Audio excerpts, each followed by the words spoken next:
अध्याय 4। सात Potter. Harry तेजी से सीढ़ियां चढ़कर अपने बेडरूम में घुसा और खिड़की के पास पहुंच गया। उसने डसली परिवार की कार को ड्राइव से बाहर निकलकर सड़क पर पहुंचते देखा। पीछे वाली सीट पर पिटूनिया आंटी और डडली के बीच में डिडेलस का हेड दिख रहा था। प्रिवेट ड्राइव के छोर पर पहुंचकर कार दाई तरफ मुड़ गई। कार की खिड़कियां डूबते सूरज की रोशनी में पल भर के लिए लाल नजर आई और फिर कार ओझल हो गई। हैरी ने हेडविग का पिंजरा, फायर बोल्ट और अपना बैग उठाया। उसने अपने अस्वाभाविक रूप से साफ बेडरूम पर आखिरी नजर डाली और फिर सीढ़ियां उतरकर नीचे हॉल की तरफ चल दिया। नीचे पहुंचकर सीढ़ियों के मुहाने के पास उसने पिंजरा, झाड़ू और बैग रख दिए। रोशनी अब तेजी से कम हो रही थी। शाम की रोशनी में हॉल छायाओं से भर चुका था। यहाँ खामोशी में खड़े रहना बहुत अजीब लग रहा था, खास तौर पर इस एहसास के बाद कि वह इस घर को हमेशा के लिए छोड़कर जाने वाला है। बहुत साल पहले डसली परिवार जब भी सैर सपाटे के लिए बाहर जाता था तो हैरी को घर पर अकेला छोड़ दिया जाता था। अकेलेपन के वे घंटे बहुत दुर्लभ आनंद के होते थे। वह फ्रिज में से निकाल कर कोई स्वादिष्ट चीज खाने लगता था, डडली के कंप्यूटर पर गेम खेलने के लिए भागकर ऊपर की मंजिल पर पहुंच जाता था या फिर टेलीविजन चलाकर जी भर कर चैनल बदलता था। उन मौकों की याद से उसे एक अजीब सा खालीपन महसूस हुआ। यह किसी छोटे भाई को याद करने जैसा था जो अब इस दुनिया में नहीं हो। चिड़ी हुई हेडविग अपना सिर पंखों के नीचे छिपाए थी।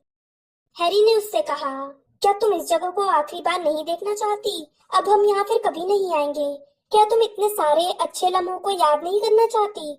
मेरा मतलब है, इस डोरमैट को देखो, इसके साथ कितनी सुखद यादें जुड़ी हैं।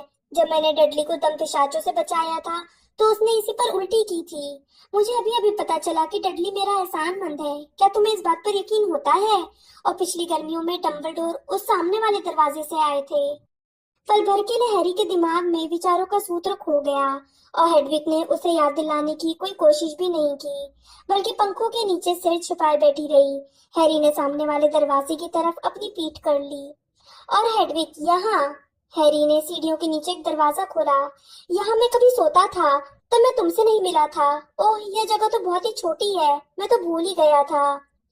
हैरी ने एक के ऊपर एक रखे जूते और छातों को देखा तथा याद किया कि किस तरह हर सुबह जागने पर सीढ़ियों के निचले हिस्से को ताकता रहता था, जिस पर अक्सर एक दो मकड़ियां घूमती रहती थीं। यह उन दिनों की बात है जब उसे अपनी असलियत का पता नहीं चला था, जब उसे यह नहीं पता चला था कि उसके मम्मी डैडी की मौत कैसे हुई थी या उसके आसपास इतनी अजीब घटनाएं क्यों होती थीं। लेकिन हैरी अब भी हरी रोशनी की चमक वाले उन दुविधापूर्ण सपनों को याद कर सकता था जो उसे उन दिनों सताते थे, जब हैरी ने एक बार अपने एक ऐसे ही सपने का जिक्र किया था जिसमें उसे उड़ती हुई मोटरसाइकिल दिखी थी तो वर्नॉन अंकल की कार सामने वाली कार से टकराते टकराते बची थी। अचानक पास में कहीं पर कान फोड़ू शोर हुआ। हैरी झटके से खड़ा हो गया, जिससे उसके सिर का ऊपरी हिस्सा दरवाजे के फ्रेम से धम से टकरा गया। कुछ पल तक वर्नॉन अंकल से सीखी चुनिंदा गालियां देने के बाद वो अपना सिर पकड़कर लड़खड़ाता हुआ किचन में गया और खिड़की के पीछे के बगीचे को देखने लगा। उसे अंधेरा हिलता हुआ लग रहा था, हवा भी जैसे कांप रही थी। फिर एक एक करके आकृतियां नजर आने लगी। जब उनके विभ्रम सम्मोहन उठने लगे, सबसे बड़ी आकृति हैग्रिड की थी, जो हेलमेट और चश्मा पहने हुए था और एक विशाल मोटरसाइकिल पर बैठा था जिसमें एक काली साइड कार लगी थी। उसके चारों तरफ कई लोग झाड़ुओं से उतर रहे थे और दो लोग तो कंकाल जैसे काले पंखदार घोड़ों से उतर रहे थे। पीछे वाले दरवाजे को झटके से खोलकर हैरी तेजी से उनके पास पहुंच गया। अभिवादन की आवाजें आई जब हरमाइनी ने उसके गले में अपनी बाहें डाली। रॉन ने उसकी पीठ ठोकी और हैग्रिड ने कहा, सब ठीक है हैरी, चलने को तैयार हो? बेशक, हैरी ने उन सभी की ओर मुस्कुरा कर देखते हुए कहा, लेकिन मुझे इतने सारे लोगों के आने की उम्मीद नहीं थी। योजना बदल गई है, बावरे नैन गुर्राए, जिनके पास दो बड़े बड़े पूरी तरह भरे हुए झोले थे। उनकी जादुई आंख स्याह आसमान से मकान और बगीचे के बीच तूफानी रफ्तार में घूम रही थी। गोपनीयता को ध्यान में रखते हुए अंदर चलकर बात करते हैं। हैरी उन सभी को किचन में ले गया, जहां हंसते और बतियाते हुए वे कुर्सियों पर बैठ गए। कुछ पिटूनिया आंटी के किचन के चमकते हुए पत्थर के स्टैंड पर बैठ गए या उनकी बेदाग मशीनों से टिक गए। रॉन पहले जितना ही लंबा और दुबला था। हरमाइनी के झबरीले बाल एक लंबी चोटी में पीछे बंधे थे, फ्रेड और जॉर्ज एक जैसे अंदाज में मुस्कुरा रहे थे। बिल के चेहरे पर घाव के निशान साफ दिख रहे थे और उसके बाल अब भी लंबे थे। दयालु चेहरे वाले मिस्टर वीजली गंजे हो रहे थे और उनका चश्मा थोड़ा तिरछा था। युद्ध में घायल एक पैर वाले बावरे नैन की चमकती नीली जादुई आंख अपने कोटर में घूमे जा रही थी। टोंक्स के छोटे बाल चमकीले गुलाबी रंग के थे, जो उसका प्रिय रंग था। ल्यूपिन के बाल अब ज्यादा सफेद दिख रहे थे और उनके चेहरे पर ज्यादा झुर्रियां नजर आ रही थी। दुबली और सुंदर फ्लर के लंबे बाल चांदी जैसे रंग के थे। गंजे और सावले किंग्सले के चौड़े कंधे साफ नजर आ रहे थे। खिचड़ी बालों और दाढ़ी वाला हैग्रिड सिर झुका कर खड़ा था ताकि उसका सिर छत से न टकरा जाए, और नाटा मंडकस फ्लेचर अपनी झुकी हुई आंखों तथा रूखे बालों में गंदा दिख रहा था। उन सभी को देखकर हैरी का दिल खुशी से फूल गया और चेहरे पर चमक आ गई। उसके मन में अब उन सभी के लिए प्रेम उमड़ने लगा, मंडगस के लिए भी, जिससे हुई आखिरी मुलाकात में हैरी ने उसका गला घोटने की कोशिश की थी। किंग्सले, मुझे तो लग रहा था कि आप मगलू प्रधानमंत्री की रखवाली कर रहे होंगे, हैरी ने पूछा। एक रात को मेरे बिना उनका काम चल सकता है, किंग्सले ने कहा। तुम ज्यादा महत्वपूर्ण हो। हैरी देखो, वॉशिंग मशीन से टिकी, टोंक्स ने कहा और उसकी तरफ अपना बायां हाथ हिलाया जिसमें एक अंगूठी चमक रही थी। तुम्हारी शादी हो गई? हैरी कभी उसे तो कभी ल्यूपिन को देखते हुए चिल्लाया। मुझे अफसोस है कि हम तुम्हें बुला नहीं पाए हैरी, यह बहुत सादगी से हुई थी। यह बहुत अच्छा रहा, बधाइयाँ। ठीक है, बधाइयाँ देने के लिए बाद में बहुत वक्त पड़ा है। मूडी गरजे और किचन में खामोशी छा गई। अपने झोले अपने पैर के पास रखकर मूडी हैरी की ओर मुड़े। जैसा डिडलस ने शायद तुम्हें बता दिया होगा, हमें अपनी पहली योजना बदलनी पड़ी। पायस थिकनेस दुश्मनों से मिल गया है, जिससे हमारे सामने एक बड़ी समस्या आ गई है। उसने इस घर को छू नेटवर्क से जोड़ने, यहाँ आवागमन कुंजी का इस्तेमाल करने या अंतर्ध्यान होने या प्रकट होने को कानूनन अपराध घोषित कर दिया है। ये सारा काम तुम्हारी सुरक्षा के नाम पर किया गया है, ताकि तुम जानते हो कौन तुम तक नहीं पहुंच पाए। बिल्कुल ही गैर जरूरी है, क्योंकि तुम्हारी माँ का सम्मोहन पहले से ही यह काम कर रहा है। दरअसल उसने ये इसलिए किया है ताकि तुम यहाँ से सुरक्षित तरीके से बाहर न निकल पाओ। दूसरी समस्या, तुम नाबालिग हो, जिसका मतलब है कि तुम पर अब भी स्थिति सूचक सम्मोहन है। मैं समझा नहीं। स्थिति सूचक सम्मोहन, स्थिति सूचक सम्मोहन, बावरे नैन अधीरता से बोले।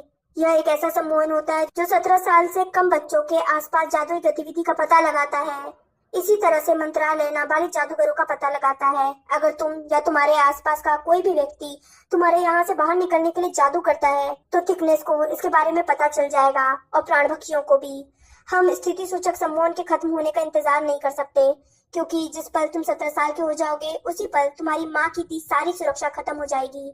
संक्षेप में, पायस थिकनेस सोचता है कि उसने तुम्हें बहुत अच्छी तरह से फंसा दिया है। हैरी अजनबी थिकनेस से सहमत होने के अलावा कुछ कर भी नहीं सकता था। तो हम क्या करने वाले हैं? हम यातायात के उन साधनों का इस्तेमाल करने वाले हैं जिनका पता स्थिति सूचक सम्मोहन से भी नहीं लग सकता, क्योंकि उनका प्रयोग करने के लिए हमें मंत्र पढ़ने की जरूरत नहीं है। झाड़ू, थेस्ट्रॉल और हैग्रिड की मोटरसाइकिल। हैरी को इस योजना में कई खामियां दिख रही थी। बहरहाल उसने अपनी जबान पर लगाम कसी ताकि बावरे नैन को आगे बोलने का मौका मिल सके। देखो, तुम्हारी माँ का सम्मोहन सिर्फ 2 ही स्थितियों में टूटेगा, जब तुम 17 साल के हो जाओगे, या मूडी ने किचन में चारों तरफ देखा, जब तुम इस जगह को अपना घर नहीं कह सकोगे। तुम और तुम्हारे अंकल आंटी आज रात को अलग अलग रास्ते पर जा रहे हो, और तुम सभी ये बात अच्छे से जानते हो कि अब तुम लोग कभी एक साथ नहीं रहोगे, ठीक है? हैरी ने सिर हिलाया। तो इस बार तुम्हारे यहाँ से जाने के बाद वापस लौटने का कोई सवाल नहीं होगा, इसलिए तुम्हारी माँ का सम्मान उसी पल टूट जाएगा जिस पर तुम इस घर के दायरे से बाहर निकलोगे। हमने इसे जल्दी तोड़ने का विकल्प चुना है, क्योंकि अगर हम ऐसा नहीं करते हैं तो तुम्हारे 17 साल के होते ही तुम जानते हो कौन यहाँ आकर तुम्हें दबोच लेगा। हमारे पक्ष में एक अच्छी बात यह है कि तुम जानते हो कौन को पता नहीं है कि हम तुम्हें आज रात को यहाँ से ले जा रहे हैं। हमने मंत्रालय में एक झूठी खबर उड़वा दी है। वे सोचते हैं कि तुम 30 तारीख से पहले यहाँ से नहीं जाओगे। बहरहाल हमारा सामना तुम जानते हो कौन से है, इसलिए हम सिर्फ गलत तारीख के ही भरोसे नहीं बैठ सकते। उसने यकीनन इस इलाके के आसमान में कुछ प्राणभक्षियों को निगरानी पर तैनात किया होगा, इसलिए हमने 1 दर्जन अलग अलग मकानों को चुनकर उन्हें हर संभव सुरक्षा प्रदान की है। वे सभी मकान ऐसे लगते हैं जैसे हम तुम्हें वहीं छिपाने जा रहे हैं। उन सभी का माया पंछी के समूह से कोई संबंध नहीं है। मेरा मकान, किंग्सले का मकान, मॉली की म्यूरल आंटी का मकान, तुम समझ गए ना? हाँ, हैरी ने कहा, जो पूरी तरह सच नहीं था, क्योंकि उसे अब भी योजना में एक बड़ी खामी दिख रही थी। तुम टोंग्स के माता पिता के घर जा रहे हो। हमने उनके मकान पर सुरक्षात्मक सम्मोहन कर दिए हैं। हमारे सम्मोहन के दायरे के भीतर पहुंचने के बाद तुम रॉन के घर जाने के लिए आवागमन कुंजी का इस्तेमाल कर सकते हो। कोई सवाल? हाँ, हैरी ने कहा। शायद यहाँ से चलते समय उन्हें यह पता न चले कि मैं 12 सुरक्षित मकानों में से किसकी तरफ जा रहा हूँ, लेकिन क्या यह स्पष्ट नहीं हो जाएगा जब उसने तत्काल लोगों की संख्या गिनी। हम 14 लोग टोंग्स के माता पिता के घर की तरफ उड़कर जाने लगेंगे। ओह, मूडी ने कहा। मैं खास बात बताना तो भूल ही गया। टोंग्स के माता पिता के यहाँ हम 14 लोग नहीं जाएंगे। आज रात को आसमान में 7 हैरी पॉटर जाएंगे और उनमें से हर एक के साथ एक पहरेदार होगा। हर हैरी और उसका पहरेदार अलग अलग सुरक्षित मकान की तरफ जाएंगे। अब मूडी ने चोगे के नीचे से एक फ्लास्क निकाला जिसमें कीचड़ जैसा पदार्थ था। उन्हें कुछ कहने की जरूरत नहीं थी। हैरी बाकी की योजना तत्काल समझ गया। नहीं, उसने जोर से कहा और उसकी आवाज किचन में गूंज गई। किसी सूरत में नहीं। मैंने सबसे कहा था कि तुम ऐसी प्रतिक्रिया करोगे, हरमाइनी थोड़े घमंड से बोली। अगर आप सोचते हैं कि मैं 6 लोगों को अपनी जान जोखिम में डालने दूंगा, क्योंकि हम सभी ऐसा पहली बार कर रहे होंगे, रॉन बोला। यह अलग बात है मेरा भेष बनाकर। देखो, हम में से कोई भी दरअसल यह काम नहीं करना चाहता है, हैरी, फ्रेड ने गंभीरता से कहा। जरा सोचो, अगर कोई भी गड़बड़ हो गई तो हम हमेशा के लिए चश्मे वाले दुबले पतले मूर्ख के भेष में रह गए तो क्या होगा? यह सुनकर भी हैरी नहीं मुस्कुराया। अगर मैं सहयोग न करूं तो आप ऐसा नहीं कर सकते। इसके लिए आपको मेरे कुछ बालों की जरूरत होगी। लो, हमारी योजना तो यही चौपट हो गई, जॉर्ज बोला। जाहिर है जब तक तुम सहयोग नहीं करोगे तब तक हम सब मिलकर तुम्हारे बाल कैसे ले पाएंगे? फ्रेड ने कहा। हाँ, हम 13 लोग उस अकेले व्यक्ति के खिलाफ कुछ नहीं कर सकते जिसे जादू करने की इजाजत नहीं है। हमारे पास जरा भी मौका नहीं है। मजेदार है, हैरी ने कहा, सचमुच मजेदार। अगर जबरदस्ती करनी पड़ी तो हम वो भी करेंगे। मूडी गुर्राए। उनकी जादुई आंख कोटर में हल्के से हिली जब उन्होंने हैरी को गुस्से से घूरा। पॉटर, या सभी लोग बालिग हैं और सभी ये जोखिम लेने के लिए तैयार हैं। मंडगस ने अपने कंधे उचकाए और मुंह बनाया। मूडी की जादुई आंख उनके सिर के एक तरफ पहुंचकर उसे गुस्से से घूरने लगी। अब बहस छोड़ो, समय निकलता जा रहा है। लड़के, मुझे तुम्हारे कुछ बाल चाहिए, अभी। लेकिन ये पागलपन है, इसकी कोई जरूरत नहीं। कोई जरूरत नहीं? मूडी गुर्राए। तुम जानते हो कौन आजाद है और आधा मंत्रालय उसके साथ है। पॉटर, अगर किस्मत अच्छी रही तो उसने हमारी उड़ाई गलत खबर पर यकीन कर लिया होगा और वह तुम पर 30 तारीख को घात लगाने की कोशिश बना रहा होगा।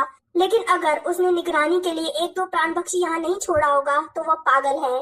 मैं होता तो यही करता। हो सकता है तुम्हारी माँ के सम्मोहन के कारण वे तुम तक या इस घर तक नहीं पहुँच सके, लेकिन सभी जानते हैं कि सम्मोहन अब टूटने वाला है और यह घर किस इलाके में है। हमारे बचाव की इकलौती संभावना बहरूपियों का इस्तेमाल करना है। यहाँ तक कि तुम जानते हो कौन भी अपने साथ टुकड़े नहीं कर सकता। हैरी की नजरें हरमाइनी से मिली, लेकिन वह तत्काल दूसरी तरफ देखने लगा। तो पॉटर, अपने कुछ बाल दो। हैरी ने रॉन को देखा, जिसने उसकी तरफ मुस्कुराकर इसे कर दो वाले अंदाज में देखा। तुरंत! मूडी गरजे। सभी लोगों की निगाह उस पर टिकी थी। हैरी ने अपने सिर की तरफ हाथ बढ़ाया और बालों के गुच्छे को पकड़कर खींच लिया। बहुत बढ़िया, मूडी ने कहा और लंगड़ाते हुए आगे आकर काढ़े के फ्लास्क का ढक्कन खोला। इसमें डाल दो। हैरी ने अपने बाल कीचड़ जैसे द्रव में डाल दिए। जिस पल बाल काढ़े की सतह से टकराए, काढ़ा खदकने और धुआं उड़ाने लगा। फिर यह तत्काल चमकते सोने जैसे रंग का हो गया। ओह, तुम तो क्रैब ऑयल से ज्यादा स्वादिष्ट लगते हो, हैरी, हरमाइनी ने कहा। तभी रॉन की चिड़ी हुई भौं देखकर वो थोड़ा शर्मा कर बोली, ओह, मेरा मतलब एक कोयल का काढ़ा तो लींडी जैसा था। तो फिर ठीक है, नकली पॉटर लाइन बनाकर यहाँ खड़े हो जाएं, मूडी ने कहा। रॉन, हरमाइनी, फ्रेड, जॉर्ज और फ्लर पिटूनिया आंटे की चमकते सिंह के सामने लाइन में खड़े हो गए। एक कम है, ल्यूपिन ने कहा। यह लो, हैग्रिड ने रूखे स्वर में कहा और उसने मंडगस का कॉलर पकड़कर उसे उठाया तथा फ्लर के पास पटक दिया। फ्लर ने अपनी नाक सिकोड़ी और वहां से हटकर फ्रेड तथा जॉर्ज के बीच खड़ी हो गई। मैं अब भी कह रहा हूँ, मैं पहरेदार बनना ज्यादा पसंद करूंगा, मंडगस बोला। चुप रहो, मूडी गुर्राए।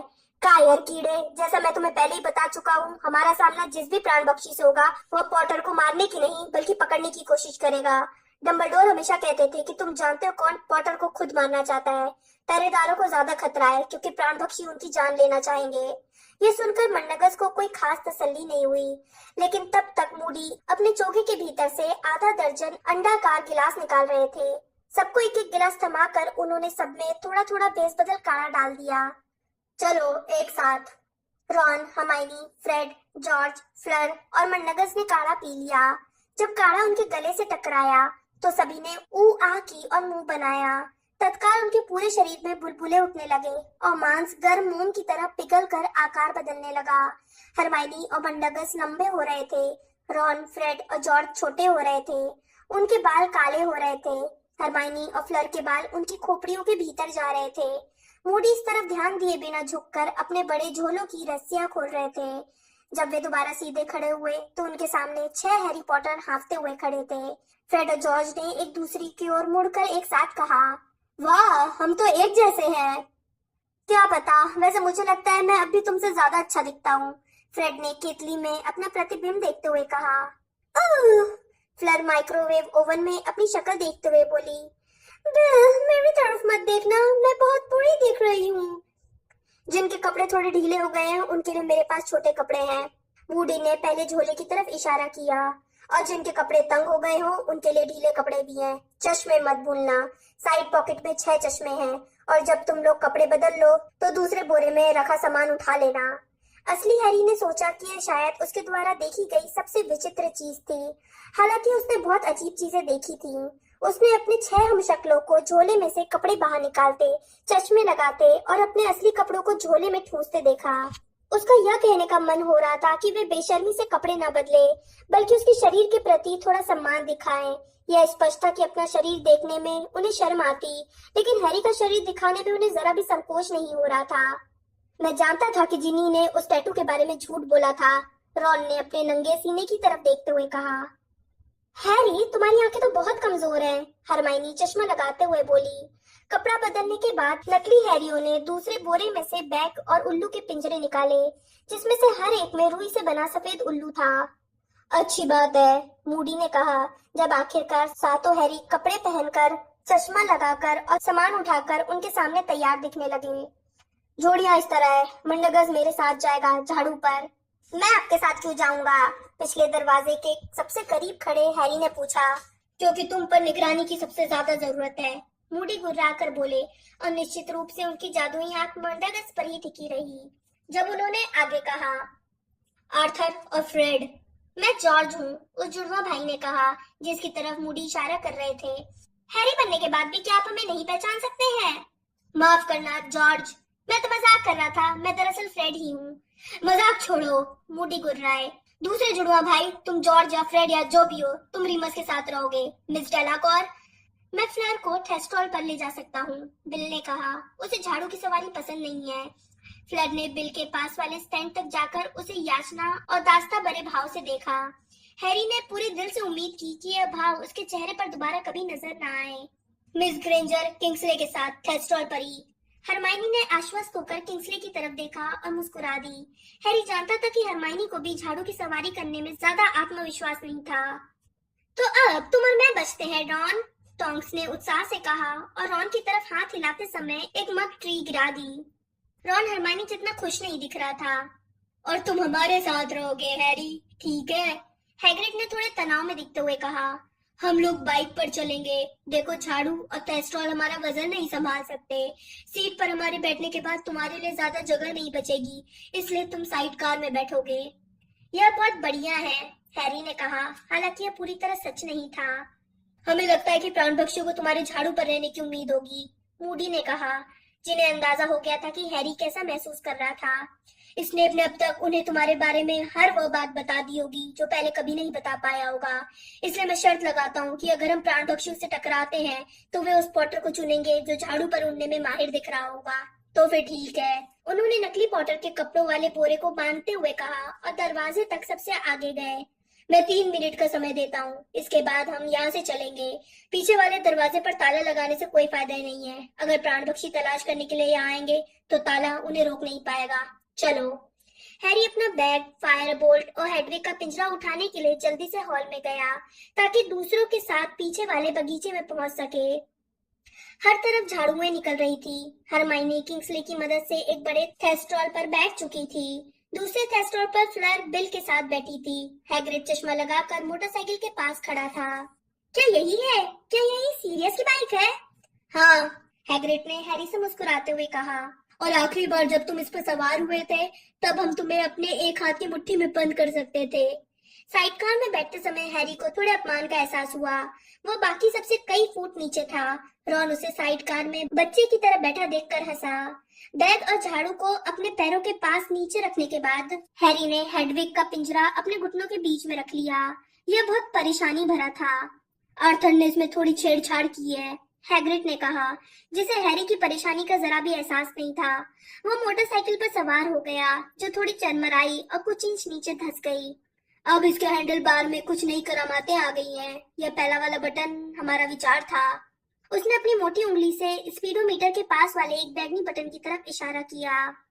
जरा सावधानी से हैग्रिड, मिस्टर वीजली ने कहा, जो पास ही अपनी झाड़ू पकड़े खड़े थे। मुझे अभी यकीन नहीं है कि ऐसा करना जरूरी था। निश्चित रूप से इसका इस्तेमाल सिर्फ आपातकालीन परिस्थितियों में ही किया जाना चाहिए। तो फिर ठीक है, मूडी बोले। सभी लोग तैयार हैं? मैं चाहता हूँ कि हम सभी एक ही समय पर चले, वरना ध्यान भटकाने का लक्ष्य नाकामयाब हो जाएगा। सभी तैयार हो गए। कसकर पकड़ो रॉन, टोंक्स ने कहा, और हैरी ने देखा कि टोंक्स की कमर पकड़ते समय रॉन ल्यूपिन की तरफ अपराधी भाव से देख रहा था।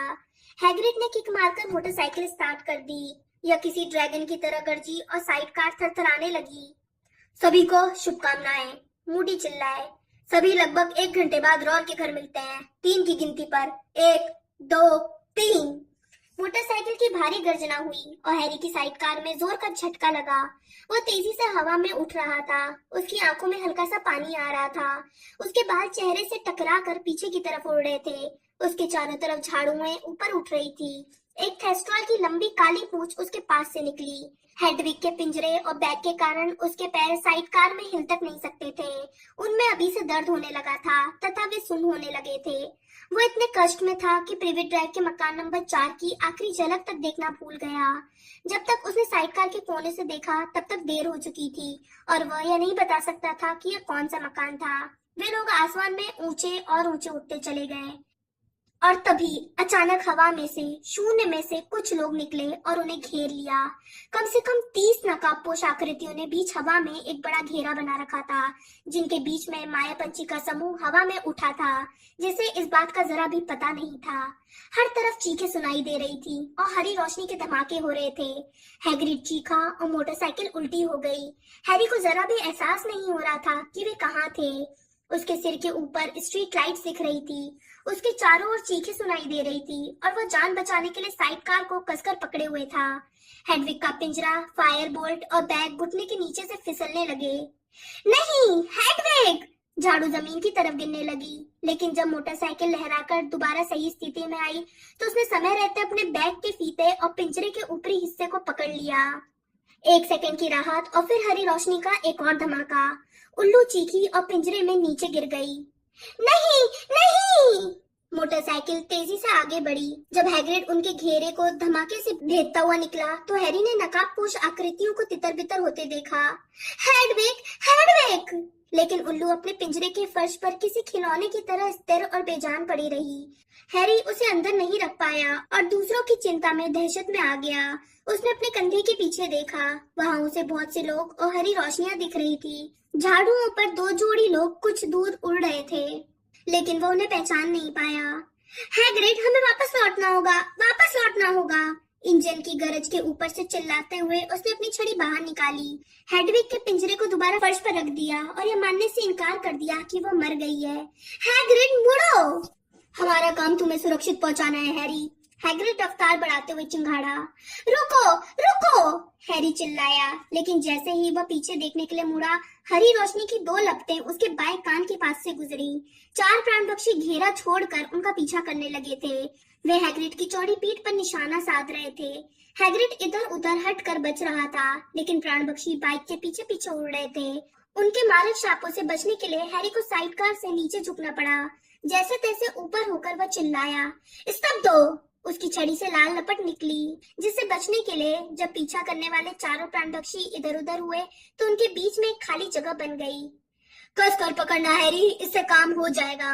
हैग्रिड गरजा और उसने अपनी मोटी उंगली ईंधन की सुई के पास वाले हरे बटन पर रख दी। एग्जॉस्ट पाइप में से ईंट की एक ठोस दीवार बाहर निकली। गर्दन घुमाकर हैरी ने इसे बीच हवा में फैलते देखा। तीन प्राणपक्षी दिशा बदलकर इससे बच गए, लेकिन चौथा इतना खुशकिस्मत नहीं था। वह नजरों से ओझल हो गया और फिर इसके पीछे किसी चट्टान की तरह गिर गया। उसकी झाड़ू चकनाचूर हो गई थी। उसके साथ वाला एक प्राणपक्षी उसे बचाने के लिए धीमा हो गया, लेकिन हवा में उठी दीवार के साथ वे भी अंधेरे में खो गए। जब हैग्रिड हैंडल की तरफ नीचे झुका और उसने बाइक की रफ्तार तेज कर दी। बाकी बचे हुए दो प्राणपक्षियों ने जानलेवा शाप मारे जो हैरी के सिर के पास से उड़ते हुए गुजर गए। वे हैग्रिड पर निशाना साध रहे थे। हैरी ने इसका जवाब स्तब्धीकरण मंत्र से दिया। लाल और हरी लपटें बीच हवा में टकराईं, जिससे रंग बिरंगी चिंगारियां निकली। हैरी को इससे पटाखों की याद आ गई। उसे लग रहा था कि नीचे देखने वाले मगलू भी इन्हें पटाखे ही मान रहे होंगे और उन्हें अंदाजा भी नहीं होगा कि दरअसल क्या हो रहा है। लो, एक बार फिर करते हैं हैरी, पकड़े रहना। हैग्रिड एक और बटन दबाते हुए चिल्लाया। इस बार बाइक के एग्जॉस्ट में से एक बड़ी जाली निकली, लेकिन प्राणपक्षी इसके लिए तैयार थे। वे घूमकर इससे बचने में कामयाब हो गए थे। उनका जो साथी बेहोश दोस्त को बचाने के लिए पीछे रुक गया था, वह भी अब अचानक अंधेरे में से निकलकर उनके साथ आ गया। अब तीनों प्राणपक्षी मोटरसाइकिल का पीछा कर रहे थे और धड़ाधड़ शाप मारे जा रहे थे। इससे काम हो जाएगा हैरी, कसकर पकड़ना। हैग्रिड गरजा और हैरी ने देखा कि उसने अपना पूरा हाथ स्पीडोमीटर के पास वाले बैगनी बटन पर दे मारा। एक भयंकर गरज के साथ एग्जॉस्ट में से ड्रैगन की सफेद नीली आग निकली और मोटरसाइकिल गोली की रफ्तार से आगे बढ़ी। हैरी ने देखा कि प्राणपक्षी घातक लपट से बचने के लिए घूमकर ओझल हो गए। उसी पल साइड कार में उसे अचानक खतरनाक झटका महसूस हुआ। बाइक को साइड कार से जोड़ने वाला धातु का जोड़ अचानक बड़ी तेज गति के झटके के कारण टूट गया था। सब ठीक है हैरी, हैग्रिड चिल्लाया, जो अचानक बड़ी गति के कारण मोटरसाइकिल पर पीठ के बल लेटा था। अब गाड़ी अपने आप चल रही थी और इसके धुएं के बीच साइड कार बुरी तरह घूम रहे थे। हम संभालते हैं हैरी, चिंता मत करो, हैग्रिड चिल्लाया और उसने अपनी जैकेट की जेब से फूल वाली गुलाबी छतरी निकाली। हैग्रिड ठहरो, मैं करता हूँ, मरम दो। एक कानफोड़ू धमाका हुआ और साइड कार बाइक से पूरी तरह अलग हो गई। मोटरसाइकिल की तीव्र गति के झटके से हैरी आगे की तरफ उछल गया। फिर साइड कार की ऊंचाई कम होने लगी। हताशा में हैरी ने अपनी छड़ी साइड कार की तरफ की और चिल्लाया, विंगार्डियम लेवियोसा।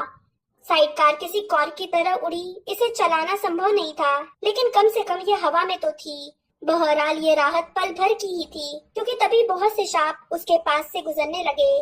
तीनों प्राणपक्षी करीब आ रहे थे। हमारे हैरी, हैग्रिड अंधेरे में से चिल्लाया, लेकिन साइड कार दोबारा नीचे हो रही थी। हैग्रिड ने झुककर आने वाली आकृतियों पर छड़ी से निशाना साधा और चिल्लाया, बाधी तो। मंत्र पीछे वाले प्राणपक्षी के सीने पर पड़ा। एक पल के लिए तो वो मूर्खतापूर्ण ढंग से बाज की तरह बीच हवा में तैरता दिखा, फिर किसी अदृश्य बाधा से टकरा गया। उसका एक साथी उससे टकराते टकराते बचा। फिर साइड कार तेजी से नीचे गिरने लगी और बचे हुए प्राणपक्षी ने हैरी पर इतना करीबी शाप मारा कि उसे साइड कार के किनारे के नीचे सिर झुकाना पड़ा, जिससे उसका एक दांत टूटकर सीट के किनारे पर गिर गया। हम आ रहे हैं हैरी, हम आ रहे हैं। एक विशाल हाथ ने हैरी के दुशाले को पीछे से पकड़ा और उसे नीचे गिरती साइड कार से बाहर निकाल लिया। मोटरसाइकिल की सीट पर बैठते हुए हैरी ने साइड कार से अपना बैग खींचकर निकाल लिया। उसने पाया कि वह हैग्रिड की पीठ से पीठ टिकाकर बैठा था। जब वे बाकी बचे दोनों प्राणपक्षियों से दूर होकर ऊपर की तरफ उड़े, तो फिर हैरी ने अपने मुंह से खून थूका और गिरती हुई साइड कार की तरफ छड़ी तान कर चिल्लाया, अग्नि विस्फोटम। जब साइड कार में विस्फोट हुआ तो उसे हेडविग के लिए भयंकर अफसोस हुआ। साइड कार के सबसे पास वाला प्राणपक्षी धमाके के कारण झाड़ू पर से गिर गया और ओझल हो गया। उसका साथी भी पीछे रह गया और नजर नहीं आ रहा था। हमें अफसोस है, हमें अफसोस है, हैग्रिड कराहा। हमें खुद उसकी मरम्मत करने की कोशिश नहीं करनी चाहिए थी। तुम्हारे पास जगह नहीं थी। कोई दिक्कत नहीं है, बस उड़ते रहो, हैरी चिल्लाया जब दो और प्राणपक्षी अंधेरे को चीरते हुए करीब आने लगे। जब शाप दोबारा उड़कर उनकी ओर आने लगा तो हैग्रिड दिशा बदलकर और लहराकर गाड़ी चलाने लगा। हैरी जानता था कि उसके इतने असुरक्षित तरीके से बैठे रहने के कारण हैग्रिड दोबारा ड्रैगन की आग वाला बटन दबाने की हिम्मत नहीं कर सकता है। हैरी ने अपना पीछा करने वालों पर स्तब्धीकरण मंत्रों की बौछार करके उन्हें बमुश्किल खुद से दूर रखा। फिर उसने उन पर एक और बाधा मंत्र मारा। सबसे करीब वाला प्राणपक्षी इससे बचने के लिए लहराया, जिससे उसका नकाब उतर गया और अगले स्तब्धीकरण मंत्र की लाल लपट में हैरी ने स्टैंशलेशन पाइक यानी स्टैन का अजीब सा भावहीन चेहरा देखा। निरस्त्र भव, हैरी चिल्लाया, यही है, असली हैरी यही है। मोटरसाइकिल के इंजन की गरज के बावजूद नकाबपोश प्राणपक्षी की चिल्लाहट हैरी तक पहुंच गई। अगले ही पल पीछा करने वाले दोनों प्राणपक्षी नीचे की ओर ओझल हो गए। हैरी, क्या हुआ? हैग्रिड गरजा। वे कहाँ चले गए? मुझे नहीं पता, लेकिन हैरी को डर लगने लगा था। नकाबपोश प्राणपक्षी ने चिल्लाकर कहा था कि असली हैरी यही है। उसे कैसे पता चला? उसने अंधेरे में चारों तरफ घूरा और अनजान खतरे को महसूस किया। प्राणपक्षी कहाँ चले गए थे? अपनी सीट पर मुश्किल से घूमकर उसने अपना चेहरा आगे की तरफ कर लिया और हैग्रिड के जैकेट के पिछले हिस्से को खींचा। हैग्रिड, दोबारा ड्रैगन की आग वाला बटन दबा दो। यहाँ से जल्दी चलो। कसकर पकड़ लो हैरी। एक बार फिर एक जोरदार कान फोड़ू गरज हुई और एग्जॉस्ट से सफेद नीली आग निकली। हैरी सीट पर बहुत कम जगह में बैठा था, इसलिए वो पीछे की तरफ फिसलने लगा। हैग्रिड खिसक कर पीछे आ गया था और मुश्किल से हैंडल को पकड़ पा रहा था। हैरी, हमें लगता है कि हम उनसे बच निकले हैं। हमें लगता है कि हमने किला फतह कर लिया है। हैग्रिड चिल्लाया, लेकिन हैरी को भरोसा नहीं था। पीछे करने वाले प्राण पक्षियों की तलाश में दाएं बाएं देखते समय डर उस पर हावी हो गया। उसे यकीन था कि वे जरूर आएंगे। वे पीछे क्यों रह गए? उनमें से एक के पास अब भी छड़ी थी। जब हैरी ने स्टैन को निरस्त करने की कोशिश की तो उसने कहा था, असली हैरी यही है। हम बस वहां पहुंच ही गए हैं हैरी, हम बस पहुंच ही गए हैं। हैग्रिड चिल्लाया। हैरी को मोटरसाइकिल की ऊंचाई कुछ कम होने का एहसास हुआ। हालांकि जमीन की रोशनियां अब भी सितारों जितनी दूर दिख रही थी। फिर उसके माथे का निशान अचानक आग की तरह जलने लगा। जब बाइक के दोनों तरफ एक एक प्राण पक्षी ने मोर्चा संभाल लिया और पीछे से आए दो मारक सांप हैरी से बस कुछ मिलीमीटर दूर से निकल गए और फिर हैरी ने उसे देख लिया। वोल्डेमॉर्ट झाड़ू या थेस्टॉल के बिना हवा में धुएं की तरह उड़ रहा था। उसका सांप जैसा चेहरा हवा में चमक रहा था। उसकी सफेद उंगलियों में छड़ी दबी थी। हैग्रिड दहशत में चीखा और उसने मोटरसाइकिल की दिशा सीधे नीचे की ओर कर दी। जान बचाने के लिए हैरी ने घुमड़ती रात में स्तब्धीकरण मंत्रों की बौछार कर दी। उसने एक शरीर को अपने पास गिरते देखा और वह समझ गया कि एक प्राण पक्षी तो कम हुआ। बहरहाल तभी उसे एक धमाका सुनाई दिया और इंजन से चिंगारियां निकलती दिखी। मोटरसाइकिल हवा में घूम रही थी और पूरी तरह नियंत्रण से बाहर हो चुकी थी। रोशनी की हरी लपटें उनके पास से फिर निकली। हैरी को जरा भी पता नहीं था कि आसमान किस तरफ था और जमीन किस तरफ। उसका निशान अब भी जल रहा था। उसे लग रहा था कि वो किसी भी पल मर सकता है। झाड़ू पर एक नकाबपोश आकृति उससे कुछ फुट दूर थी। हैरी ने उस आकृति को अपनी बांह उठाते देखा। नहीं! आवेश भरी चीख के साथ हैग्रिड ने बाइक से कूदकर प्राणपक्षी पर छलांग लगा दी। दहशत में हैरी ने हैग्रिड और प्राणपक्षी को नीचे गिरकर ओझल होते देखा। उन दोनों का बोझ झाड़ू के लिहाज से बहुत ज्यादा था। गिरती मोटरसाइकिल को अपने घुटनों से मुश्किल से पकड़ते समय हैरी ने वोल्डेमॉर्ट की चीख सुनी, मेरा शिकार! अब खेल खत्म हो गया था। वह यह देख या सुन नहीं सकता था कि वोल्डेमॉर्ट कहाँ था। उसे एक और प्राणपक्षी के रास्ते से हटने की झलक दिखाई दी और फिर उसने सुना, मृत्यु। जब सिर के निशान के दर्द के कारण हैरी की आंखें बंद हो गई तो उसकी छड़ी ने अपने आप हरकत की। उसने महसूस किया कि उसकी छड़ी किसी बड़े चुंबक की तरह उसके हाथ को ऊपर कर रही है। उसने आधी मूंदी पलकों से सुनहरी आग की लपट देखी, एक तड़ाक की आवाज सुनी और फिर गुस्से से भरी चीख सुनी। बचा हुआ प्राणपक्षी चिल्लाया। वोल्डेमॉर्ट चीखा, नहीं! हैरी की नाक ड्रैगन की आग वाले बटन से 1 इंच दूर थी। उसने अपनी छड़ी विहीन हाथ से उस पर मुक्का मार दिया। तत्काल मोटरसाइकिल ने हवा में लपट निकाली और सीधे जमीन की तरफ चल दी। हैग्रिड! हैरी मोटरसाइकिल को पूरी ताकत से पकड़ते हुए चिल्लाया। हैग्रिड! आगमनो हैग्रिड! मोटरसाइकिल तेजी से जमीन की तरफ चल दी। हैंडल पर चेहरा रखकर हैरी दूर की रोशनियों को करीब आते देख सकता था। वो गिरने वाला था लेकिन कुछ नहीं कर सकता था। उसे पीछे से किसी की चीख सुनाई दी, तुम्हारी छड़ी सेल्विन, मुझे अपनी छड़ी दो। उसने वोल्डेमॉर्ट को देखने से पहले उसे अपने पीछे महसूस किया। कनखियों से उसने लाल आंखों में घूरा और उसे यकीन था कि वो जिंदगी में इसके बाद कुछ भी नहीं देख पाएगा। वोल्डेमॉर्ट उसे एक बार फिर शाप देने की तैयारी कर रहा था, लेकिन तभी वोल्डेमॉर्ट ओझल हो गया। हैरी ने नीचे देखा। हैग्रिड जमीन पर हाथ पैर फैलाए पसरा पड़ा था।